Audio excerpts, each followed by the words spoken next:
Sir आपण परिचय देवे कौन आज राज्य सभापति आंबेडकर सेवक संघ ओडिशा मनोरंजन जेना आपन सहित जन महिला आसी कांदी कांदी कहते इलेक्ट्रिक मिलने पानी मिलने कौन देखु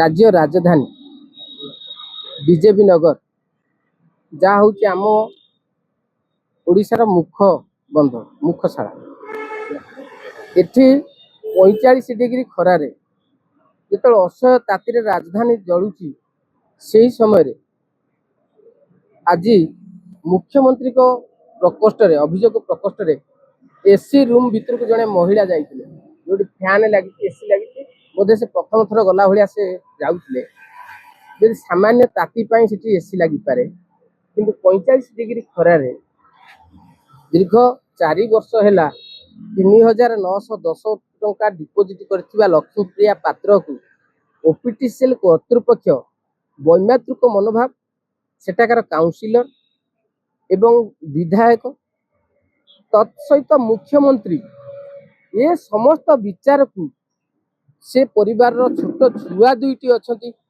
12 वर्षर 10 वर्षर ये परिवार को विद्युत संजोग देना ये देना जे लक्ष्मीप्रिया पात्र जो गोलामी रखिंट राजनैतिक दल मैंने कथार उठबस हो पारि ना स्वाभिमान सहित से मुख्यमंत्री को अभियोग कर थाना को जाइछंती ह्यूमन राइट्स कमिशन जाइछंती लोक अदालत भी जाइछंती एवं लोक अदालत मान्यवर कोर्ट ताकू राय देइछंती ताको सपक्ष रे ओपीटीसीएल को तागिद करछंती एवं भर्सना करी जोरिमाना 5000 टंका दवा पाई मध्य जोरिमाना करछंती एवं 3910 टंका डिपोजिट करिथिबारु 3 वर्ष तले सेही टंका आधार ताकू विद्युत कनेक्शन गोटे मासरे दवा पाई ऑर्डर करछंती ओपीटीसीएल कर्तृपक्ष से ऑर्डर को भायोलेट करछंती ओमिट करछंती से सीधा सड़क ताकू उल्लंघन करछंती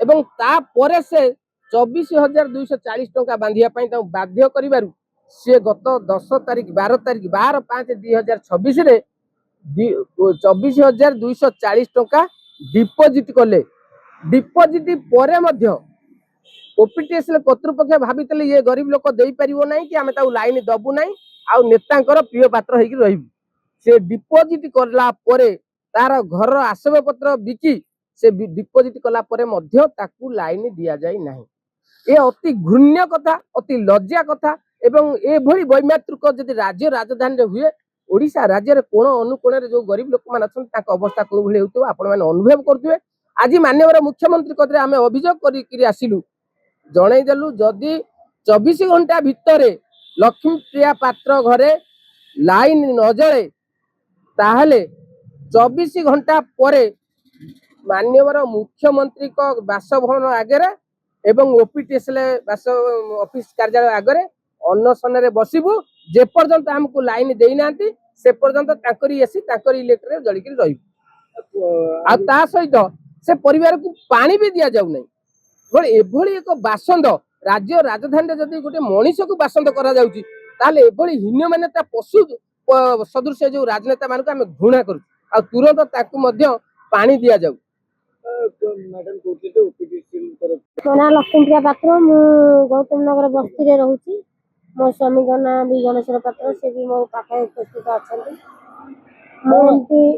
कौन है कि आपण इलेक्ट्रिक 3 वर्ष ला पैसा डिपोजिट करले आपण घर इलेक्ट्रिक एक्सपर्ट कौन है आगे मु जेडी 21 वर्ष ला घर बड़ा नहीं रहउतली 5 वर्ष ला दीर्घ घर करी जगह किनी दिली सेठिकार कॉर्पोरेटर पाखक गली इलेक्ट्रिक साइन टिके देले मु इलेक्ट्रिक नेबी से मते इलेक्ट्रिक दवा तो दूर कथा मते मिस व्यवहार भी कले देलेनी आउ एमएलए हमर जो अध्यापक अछन बाबू सिंह तांको पाखक भी जाइतली से देइतिले मध्य किंतु तांको पाखरे किए मो विरुद्ध अभियोग करछि मु सेटा कहि परबिनी से मध्य इलेक्ट्रिक वाला मीटर बसला परे से माने आसिकिनी कहले जे से लेडीज की लाइन दियो ना मीटर सहकार उपाड़ी की नहीं गेले एमएलए बाबू सिंह कहले निजे मु पचारछि मते पानी लाइन कोन पाई दिया जाय परनी मु गोटे स्त्री लोक मु 4 वर्ष वाला पानी दिया पाउनी मेन जिंदर पानी आनुछि ପିଇବା ପାଇଁ।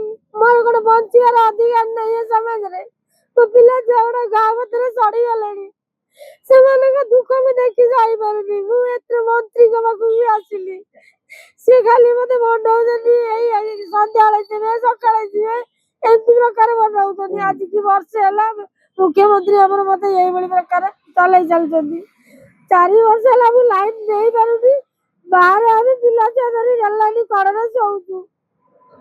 ମୁଁ ପଚାରୁଛି ମତେ କାହିଁକି ଏତେ ଅବହେଳା କରାଯାଉଛି? ମୋର ଗୋଟେ ବଞ୍ଚିବାର ଅଧିକାର ନାହିଁ। ଆପଣଙ୍କର କାହିଁକି ଇଲେକ୍ଟ୍ରି ଦିଆଯାଉନି ଆପଣଙ୍କୁ? ମୁଁ କହିପାରିବିନି ସେମାନେ କାହିଁକି ଦଉନାହାନ୍ତି। ମୋର ଅସୁବିଧାଟା ତାଙ୍କର କଣ କରିଛି ମୁଁ ସେଇଟା ବି ନିଜେ ଜାଣିପାରୁନି। ମୁଁ 4 ବର୍ଷ ପର୍ଯ୍ୟନ୍ତ ପଇସା ଡିପୋଜିଟ କରିକି ମଧ୍ୟ ସେ ଲାଇନ ଦଉନାହାନ୍ତି। ମୁଁ କଣ କହିବି? ପୋଲିସ ପାଖକୁ ଯାଇଥିଲେ? ପୋଲିସ ଆସୋସିଏସନକୁ ଯାଇଥିଲି, ମନ୍ତ୍ରୀ ଏମଏଲଏ ସମସ୍ତଙ୍କ ପାଖକୁ ଯାଇସାରିଛି। ସେମାନେ ବି କହିଲେ 24,240 ଟଙ୍କା ଡିପୋଜିଟ କରିବାକୁ, ତାକୁ ମଧ୍ୟ କରିସାରିଛି। ତଥାପି ମତେ ଲାଇନ ଦଉନାହାନ୍ତି। ତାହେଲେ ମୁଁ କେମିତି ବଞ୍ଚିବି? ମୋ ପିଲା ଛୁଆଙ୍କୁ ନେଇ କେମିତି ରହିବି? ଆପଣ ତ କହୁଥିଲେ କର୍ପୋରେଟ କଥା, କର୍ପୋରେଟର କାହିଁକି ମନା କରୁଛନ୍ତି? କର୍ପୋରେଟର ଆମର ଯୋଉ ସାହି ଭିତରେ ଗୋଟେ ଲେଡିସ୍ ଅଛି, ସେ ଲେଡିସ୍ ଜଣକ ହଉଛି କର୍ପୋରେଟର ଡାହାଣ ହାତ। ସେ ଲେଡିସ୍ ଯାହା କହିବ ସିଏ ତା ମିସେସ୍ ଅପେକ୍ଷା ଆମ ଲେଡିସ୍ କୁ ବେଶୀ ଇମ୍ପୋର୍ଟାଣ୍ଟ ଦଉଛି। ତେଣୁ ସେ ଲେଡିସ୍ କଥାରେ ସେ ଉଠ ବସ ହଉଛି, ଯାହା ଫଳରେ କି ରଞ୍ଜୁଲତା ସେଠୀଙ୍କ କଥାରେ ସେ ଉଠ ବସ ହଉଛି। ତେଣୁ ଆମକୁ ସେ ଲାଇନ ଦଉନି। ଲାଇନ ଆପଣଙ୍କୁ ମିଳେନି ତ, ଯୋଉ ଖରା ଦିନ ଆପଣ କେମିତି ଶୋଉଛନ୍ତି? ରେଳ ଲାଇନ କଡରେ ମଶାରୀ ଟାଙ୍ଗି ରାତିରେ ବିଞ୍ଚିଡି ବୁଲେଇକିନି ଶୋଉଛୁ। ତାର ମଧ୍ୟ ଭିଡିଓ କରିକିନି ମୁଁ ଛାଡି ସାରିଛି। ଆପଣ ଯଦି ଚାହିଁବେ ସମସ୍ତେ ଦେଖିବି ପାରିବେ, ମୁଁ ଭିଡିଓଟାକୁ ସବୁଆଡକୁ ପଠେଇ ପାରିବି, ଆପଣ ଦେଖିପାରିବେ। କିନ୍ତୁ ମୁଁ ପଚାରୁଛି, ଆମେ ରେଳ ଲାଇନ କଡରେ ଯୋଉ ଶୋଉଛୁ, ଯଦି କେତେବେଳେ ଆମ ପରେ ରେଳ ଲାଇନ ଚଢିଗଲା କି ବାଇଚାନ୍ସ ଆମ ପିଲାମାନେ ଗଡିଗଲେ, ତାହେଲେ ସମସ୍ତେ ଆମେ ମରିଯିବୁ। ଲାଭଟା କଣ ହବ? ମୁଁ ବଞ୍ଚିବି କେମିତି? ମତେ ଟିକେ ସେତିକି ସାହାଯ୍ୟ କରନ୍ତୁ। ଏଇ 4 ବର୍ଷ ହେଲା ଆପଣ ଲାଇନ ପାଉନାହାନ୍ତି, ଆଗରୁ କହୁଛନ୍ତି 22 ବର୍ଷ ହେଲା ରହୁଥିଲେ। ଆଗରୁ ଆମେ ଭଡା ଘରେ ରହୁଥିଲୁ, ତେଣୁ ତାଙ୍କର ଲାଇନ ଥିଲା। ଏବେ ଆମ ନିଜ ଘରେ ଯେତେବେଳେ କରିଲୁ, ଆମେ ଚାହିଁଲୁ ଆମ ନିଜ ନାଁରେ ଡିପୋଜିଟ କରିକି ଆଣିବୁ ବୋଲି। ଆପଣ ଲୋକ ଯାଇଥିଲି, ସେଠି ବି ଅର୍ଡର ଦେଇଦେଲେ ଯାଇକି ଯେ 5,000 ଟଙ୍କା ଜରିମାନା ଦେବେ, ଆଉ ଇମିଡିଏଟଲି ଯାଇକି ତାଙ୍କୁ କନେକ୍ସନ ଦେବେ। ହେଲେ ସେ କଥାକୁ ବି ସେ ମାନିଲେନି, ଜିଆଇ ମାନିଲେନି, କି ଆମର ଯୋଉ ମେନ୍ ବ୍ରାଞ୍ଚ ଅଛି ସେଠିକି ଯାଇଥିଲୁ ରସୁଲଗଡ଼, ସିଏ ବି ମାନିଲେନି। କହିଲେ 24,000 ଟଙ୍କା ଡିପୋଜିଟ କଲେ ଦିଆହବ। 24,230 ଟଙ୍କା ଡିପୋଜିଟ କଲୁ, ତା ଫଳରେ ବି ଆମର ଲାଇନ ମିଳିଲା ନାହିଁ।